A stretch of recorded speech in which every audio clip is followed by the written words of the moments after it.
Então, ó, seguindo na parte de química orgânica, a gente vai começar a estudar fermentação. Então, fermentação é um processo químico, transforma uma substância em outra para produzir energia.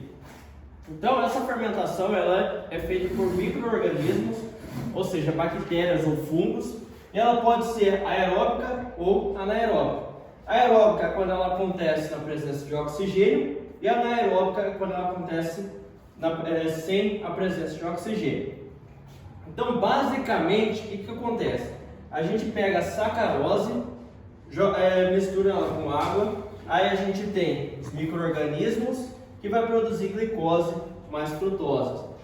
Por que isso acontece? Porque monossacarídeos, que são isso daqui, frutose e glicose, é pouco presente na natureza. Então precisa da transformação de sacarose na glicose, na frutose. Geralmente a sacarose ela é proveniente do amido ou de alguma coisa assim.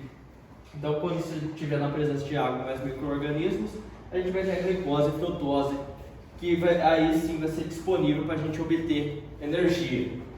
Então a gente tem três tipos de fermentação. A gente tem a fermentação alcoólica, que produz o etanol, a fermentação láctica, que é o que produz o ácido lático, e a fermentação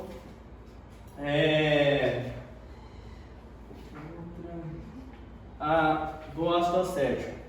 Então, pessoal, na fermentação alcoólica, o que a gente tem? A gente pega a glicose, na presença de leveduras, que são micro-organismos, a gente produz etanol mais CO2 mais energia. Então, como produz energia? É um processo exotérmico, ou seja, está liberando energia. Então, ó, se vocês forem ver, como libera CO2, ela pode ser utilizado como fermento de pão, de bolo, porque é o CO2 que faz o pão e o bolo crescer. Também pode ser feito na produção de cerveja, claro, porque a gente produz o etanol. Então a gente pega a glicose e transforma ela em álcool, CO2 mais energia.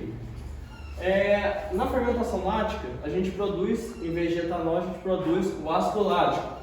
A gente pega a glicose, na presença de micro-organismos, a gente produz ácido lático mais energia. Esses dois processos aqui são processos anaeróbicos, então ocorre sem a presença de oxigênio. Então a gente conhece bem esse ácido lático aqui, que é o que dá a famosa cãibra na gente, porque quando a gente está fazendo exercício físico, a gente consome muito oxigênio. Então começa a faltar o oxigênio, a glicose presente no nosso corpo, ela começa a sofrer fermentação anaeróbica. Então, a partir dessa fermentação anaeróbica, vai ter um acúmulo de ácido lático no músculo do nosso corpo, consequentemente vai gerar a cãibra. E também na produção de iogurtes. E por último, a fermentação acética.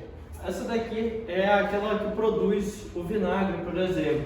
Então, essa fermentação acética ela é feita em dois processos. Primeiro, a gente faz a fermentação alcoólica, produz o etanol, pega esse etanol, a gente faz a oxidação desse etanol, ou seja, coloca aí na presença de oxigênio, e aí a gente produz o ácido acético.